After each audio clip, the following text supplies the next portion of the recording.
यो न सन्नियच्छति बेगम उत्थितम क्रोधा हर्षयो सा श्रियो भाजनम राजन यश्च आपत सुना मुह्यति। विदुर जी कहते हैं धृतराष्ट्र, जो क्रोध के आने पर भी क्रोध नहीं करता है और खुशियों के आने पर भी दूसरों को दिखाता नहीं है कि मैं कितना खुश हूं, वह व्यक्ति राज्य और लक्ष्मी का अधिकारी बनता है। राज्य और लक्ष्मी का अधिकारी बनता है।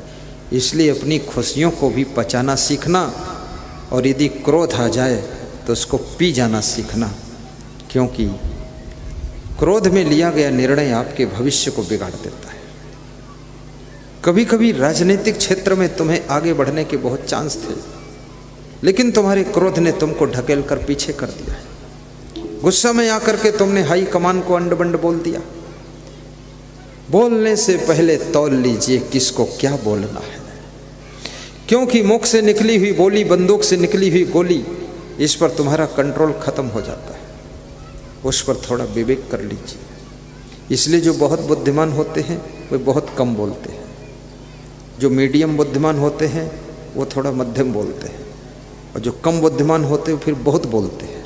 और उनसे कहो तुम जरा चुप रहो तो कहते मैं क्यों चुप रहूं, कोई चुप नहीं रहता, मैं भी चुप नहीं रहूंगा। और मौन की शक्ति को पहचानो। जब आपके घर में कलह कलेश ज़्यादा बढ़ रहा हो तो आप थोड़ा मौन की साधना कीजिए। कभी राम बन के, कभी लक्ष्मण बन के, कभी भरत बन के, कभी शत्रुघ्न बन करके रहिए। 4 in 1 आपकी लाइफ में होना चाहिए। कभी आवश्यकता हो तो राम जैसा रूप बनाइए, और जरूरत पड़ने पर लक्ष्मण जैसे सेवक बन करके अपने भाई को मदद कीजिए, साहसपूर्वक संघर्ष कीजिए। और कभी भरत बन करके प्रेम का रूप खड़ा कर दीजिए, और कभी शत्रुघ्न बन करके मौन की साधना कीजिए। शत्रुघ्न मौन का रूप है, भरत प्रेम का रूप है, और लक्ष्मण सेवा का रूप है, और राम तो आनंद का रूप है। याद रखना, कभी आनंद में भी रहा करो, कभी सेवक बनकर सेवा लक्ष्मण की तरह कर लिया करो, और कभी भरत जैसा प्रेम भी कर लिया करो, और कभी मौन हो करके थोड़ा मुस्करा दिया करो। जिंदगी में हर रूप आपको अपनाना पड़ेगा, तभी आपकी ज़िंदगी में शांति आएगी। और गम खाओ कम खाओ ये फार्मूला तो आपने सुना है, पर ज़्यादातर लोग खाने बैठते हैं तो डबल खा लेते हैं, और गम खाने का नंबर आता तो कहते क्या हम ही गम खाएं, सबको गम खाना चाहिए।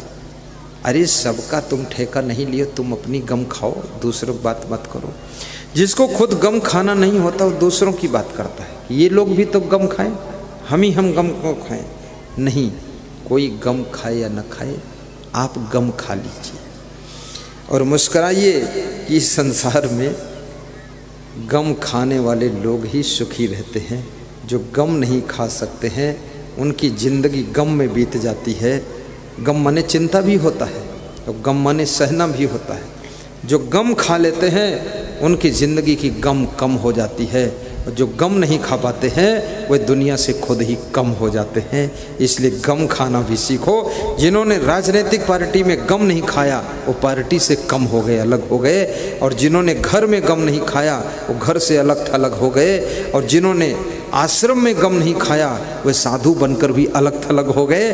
गम खाने वाले लोग ही एक धागे में जुड़ करके रह सकते हैं, और गम खाने वाले लोग प्रेम के धागे को मजबूत कर सकते हैं। और जो गम खाना जानता है वही क्रोध की आग को बुझा सकता है और शांति के अमृत का पान कर सकता है। यदि पिताजी की थोड़ी गम खा लोगे, वाइफ की थोड़ी गम खा लोगे, पति की थोड़ी गम खा लोगे, इसमें छोटे नहीं हो जाओगे। एक कमिश्नर के यहाँ मेरी पधरौनी थी, जलपान था, नाश्ता, तो उसकी पत्नी को टाइम नहीं मिलता था कमिश्नर को समझाने का, तो मेरे सामने ही उनको समझा रही थी। तो कमिश्नर मुस्करा रहे थे। कमिश्नर बहुत बड़ा वक्ता था, तो हमने कहा कुछ आप नहीं बोल रहे हो। बोलने, ये बोलने का स्थान नहीं, ये सुनने का स्थान है। यहाँ हमारी पत्नी का नंबर रहता है, ये प्रवचन देती है, मैं सुनता रहता तो मैंने कहा इससे फ़ायदा क्या? बोले फ़ायदा ये पूरे घर का लोड इसी के ऊपर है, हम तो निश्चिंत रहते हैं, और ज़्यादा हम बोलेंगे तो ये लोड छोड़ देगी तो पूरा लोड मेरे ऊपर आएगा, इसलिए बोलने से कोई फ़ायदा नहीं है, इसको धन्यवाद दे देता हूँ। बहुत बड़ी बात है, जो लोग पूरा लोड लिए हुए हैं उनकी बातें थोड़ा बैठ करके प्रेम से सुन लिया करो, और उनकी थोड़ी प्रशंसा भी कभी कभी कर दिया करो। मैं नेपाल में गया आज के 30 से 31 वर्ष पहले पहली बार, तो वहाँ मैंने ज़्यादातर देखा वहाँ महिलाएं ही पूरा घर का लोड लेती हैं, दुकान का लोड लेती हैं, और पुरुष लोग महिलाओं का स्थान लेते हैं। वो घर में बैठे रहते हैं, सब्जी उब्जी काटते रहते हैं। तो हमारे एक भक्त थे, नाम नहीं लूँगा, नहीं तो वो सुन रहे होंगे यूट्यूब में लाइव टेलीकास्ट, तो गड़बड़ हो जाता है, फिर बोलते हमें तुमने बदनाम कर दिया। तो मैंने उनसे पूछा कि तुम कुछ बोलते नहीं हो? बोले ना बोलने में बहुत सुख मिला है। हमने कहा क्या मिला? बोले दुकान भी वाइफ चलाती है, मकान भी वाइफ चलाती है, और हमको भी वाइफ चलाती है, और सबको वाइफ चलाती है। तो हमने कहा वाइफ को कौन चलाता है? बोले वो खुद को चलाती है। बोले हम बहुत सुखी हैं, ज़्यादा हम बोलेंगे तो ये सब लोड हमारे ऊपर ही आ जाएगा। और हम उसको रोज़ शाम को धन्यवाद देते हैं कि तुम बहुत बुद्धिमान हो और महान हो, तुम जैसी पत्नी मिल गई तो समझो हमको तो सब सुख मिल गया। तो वो और दौड़ दौड़ के काम करती है, और मैं बड़ा आनंद से रहता हूँ, सोफा सेट पर बैठता हूँ। तो हमने कहा अगर अगले जन्म में तुम कहीं पत्नी बन गए तो, वो पति बन गई तब क्या होगा? बोले पत्नी अगर हम बन गए तो फिर हम अपने पति को धन्यवाद देंगे, तो पति को दौड़ाएंगे, खूब काम लेंगे उससे। कितनी लेडीज भी होशियार है, अपने पति को बहुत धन्यवाद देती है, और उसका पति 60 साल की उम्र में भी जवानों जैसी छलांग मारता है और कहता है अभी हम कमज़ोर नहीं हैं, पूरा सब हम संभाल लेंगे। और पत्नी मुस्कुराती है, चाय पीती है कि दौड़े रहो, जय हो तुम्हारी बजरंग बली, भागो चाहे जिस गली। थोड़ी प्रशंसा करके उनसे ज़्यादा काम लिया जा सकता है, इसलिए आप थोड़ा थोड़ा प्रशंसा कर दिया करो। सत्संग धीरे धीरे विराम की ओर जाएगा। कुछ श्रोताओं के ऊपर ऐसा लग रहा है धूप आ रही है, धूप से डरो मत, धूप से विटामिन डी मिलता है, और विटामिन डी मिलने से दिमाग तेज होता है, और दिमाग तेज होने से प्रवचन याद रहता है। इसलिए धूप बुलाई गई है कि थोड़ा इन पर धूप पड़ जाए, नहीं तो ये सब भूल जाएंगे प्रवचन, तुम्हें याद रहे। महिलाओं के ऊपर धूप इसलिए नहीं पड़ रही है क्योंकि इनको ऐसे ही ज़्यादा मेमोरी स्ट्रांग है, इनको सब बचपन की बातें याद रहती है, कहानी सुनाती रहती है, और इनको भूल जाएगा तो भी इनके पास पर्याप्त यादगारी है। सूरज की धूप आपके जॉइंट दर्द को भी खत्म करती है। सूरज की धूप, सुबह सुबह की धूप आपके चेहरे को चमकदार लालिमा देती है, और सूरज की धूप आपकी स्मरण शक्ति को बढ़ाती है, और सूरज की धूप आपके बदन के नस नस की दर्द को खींच लेती है। इसलिए हर शरीर में थोड़ा सुबह सुबह की धूप लगनी चाहिए, और 3 बजे के बाद की भी धूप लग जाए क्या पूछना, फिर पूरा शरीर गर्म हो जाएगा।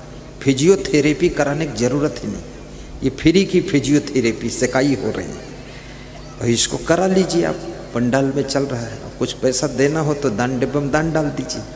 ये फ्री सेकाई सबकी कर रहा हूँ, और इससे आपका स्वास्थ्य अच्छा रहेगा। और जिनको घुटना दर्द है, कमर में दर्द बहुत है, उनके लिए राइट किंग ऑयल और एनर्ट पाउडर श्री जीवन आयुर्वेद कंपनी का आता है, उसको प्राप्त करके आप प्रयोग करें, ढूंढना कहीं मिल सकता है। और ये रामबाण है, लाखों लोगों का दर्द दूर हुआ है। लेकिन मैं कहूँगा आपके घुटना में यदि दर्द है तो आप शक्कर खाना कम कर दीजिए। घुटना में यदि दर्द है तो घुटने का व्यायाम शुरू कर दीजिए। घुटना में यदि दर्द है तो आप थोड़ा सा हंसना शुरू कर दीजिए, क्योंकि हंसने से आपके शरीर में एंडोडर्फिन्स केमिकल बनता है। वो केमिकल शरीर में रोगों से लड़ने की सामर्थ्य पैदा करता है। फिर दवाई की ज़रूरत कम पड़ेगी, वही केमिकल आपके शरीर के रोगों को भगाएगा और वो हंसने से पैदा होता है। इसलिए हंसना चाहिए और ठहाका लगाना चाहिए। लेकिन ठहाका लोग लगाते नहीं हैं, लोग खुद ही ठिकाने लगे हुए ठहाका क्या लगाए। भगवान कृष्ण हंसते थे, इसलिए कृष्ण भगवान ने कंस के द्वारा भेजे हुए तमाम राक्षसों को मार गिराया था हंसते हंसते। आपकी जिंदगी में भी समस्याओं के राक्षस आते हैं, दुखों के राक्षस आते हैं।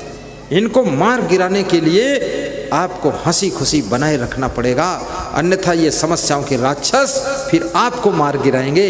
इनको जीतने के लिए आपको हंस करके इनका मुकाबला करना पड़ेगा, तो हर समस्या का समाधान निकल आएगा।